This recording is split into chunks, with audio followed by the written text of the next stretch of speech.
Okay, now that we have written some ES5 code using function constructor and prototype, we'll now discuss how we can do the same using ES6 class syntax here. Firstly, let's remove this section of code and mark this as function constructor because this code belongs to function constructor, and mark this section of code which we'll be going to write now as ES6 class section.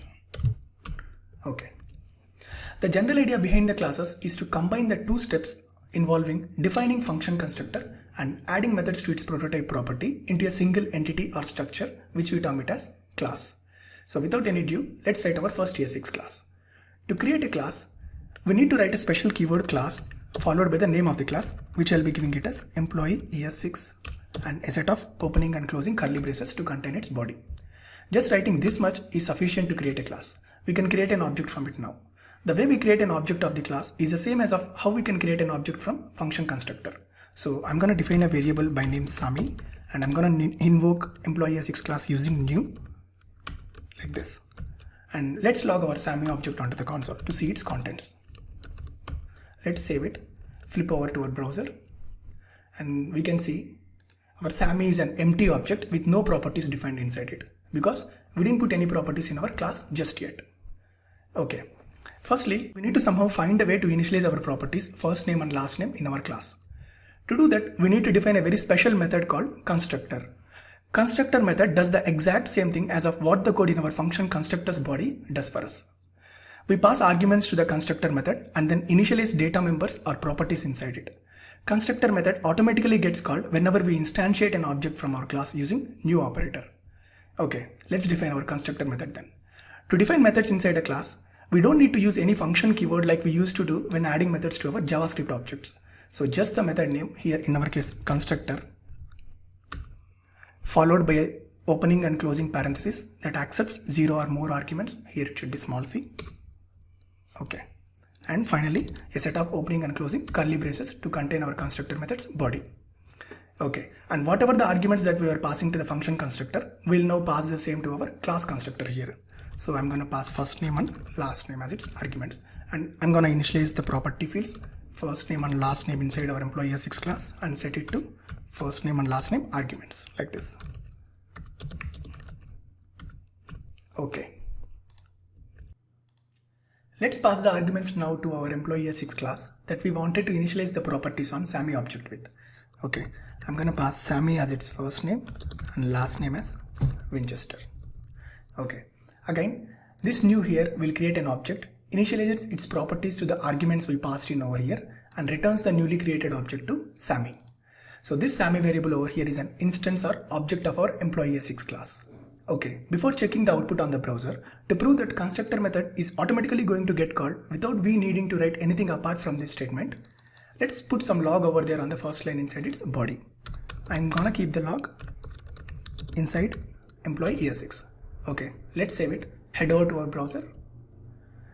There it is. We can get to see our log inside employee ES6 has been printed along with our Sami object that contains the properties initialized inside it to the arguments whatever we have passed to employee ES6 class.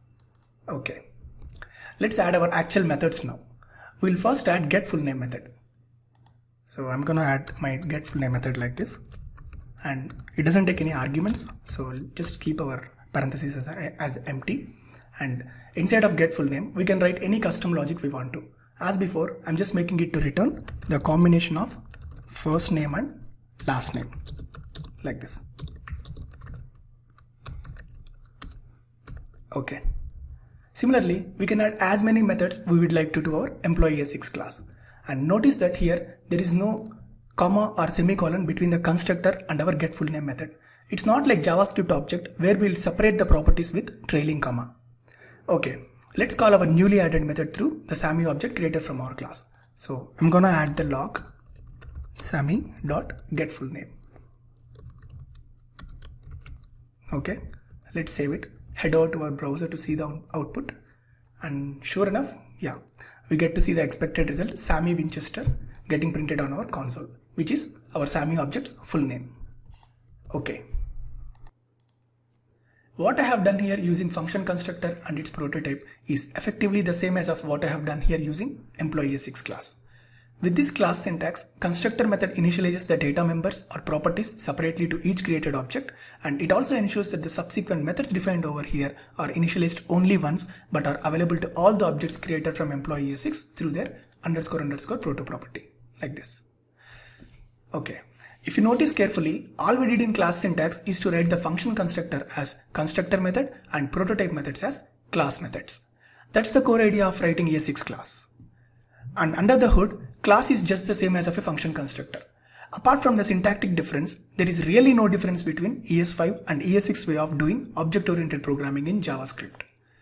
Okay, before we wrap up, to prove our statement that both the function constructor and class are effectively doing the same, let's compare their contents. I'm gonna head over to my browser, just expand our employee, which is our intern Sam object, and Sammy object.